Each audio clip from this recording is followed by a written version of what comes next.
आज हमारे भाटा गांव निवासी में बहुत बड़ी एक समस्या आ गई है कि हमारे चारागाह की जमीन एक पंजाबी हथियार है पंचल का पटपूर्वक जेकर लिए हमन गाँव वाले मन अपन स्तर पे जहाँ तक हो सके से लड़ाई लड़े हैं और ओकर पर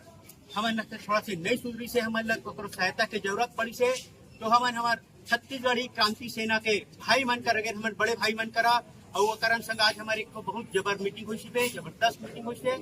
ओमा हमारा पूरा आश्वासन दी छत्तीसगढ़ी क्रांति सेना के हमारे छत्तीसगढ़ी बागवा श्री अमित बघेल जी, डॉक्टर अजय यादव जी और हमारे सब छत्तीसगढ़ी क्रांति सेना के भाई मन से और जवाहर छत्तीसगढ़ आज भाटा गांव में जिन चारागान की जमीन में कब्जा हुआ थे ओकर संबंध में छत्तीसगढ़िया क्रांति सेना की शिकायत है से तो हमारे बड़का भैया मन जवाहर छत्तीसगढ़ पार्टी और छत्तीसगढ़िया क्रांति सेना के अध्यक्ष मन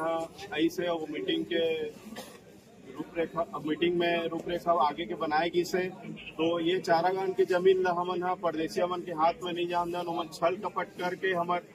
जिन भाटा गांव के चारागान के जमीन है तेन ला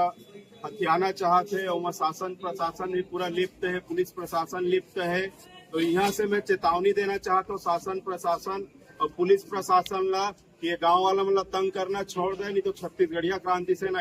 ऐसे लौटी बजाही की ओमन ला ये आने वाला चुनाव में पता चल रही और जिन लगातार मन शोषण करत छत्तीसगढ़िया मन के ओला छत्तीसगढ़िया क्रांति सेना बिल्कुल बर्दाश्त नहीं कराए। आज हमारे एक बड़का मीटिंग भाटा गांव में हुई से एक बाद 2 दिन के बाद हमारे एक बहुत बड़े ग्राम स्तरीय बैठक हुई जेमा बड़े निर्णय ले जाही और आगे आंदोलन के रूपरेखा बनाए जाही। ओकर बाद यहाँ जोरदार आंदोलन करबो, ये चारागान के जमीन ला गाँव वाला मन ला देवा के रिबो। ये छत्तीसगढ़िया क्रांति सेना के वादा है और जब भी छत्तीसगढ़िया क्रांति सेना छत्तीसगढ़िया मन से वादा करते तो ओमा एकदम खरा उतरते और यूं खरा उतरी और पंजाबी से ये जमीन ला लूट के हमन छत्तीसगढ़िया मन ला कब्जा देवा के रिबो। जोहार छत्तीसगढ़।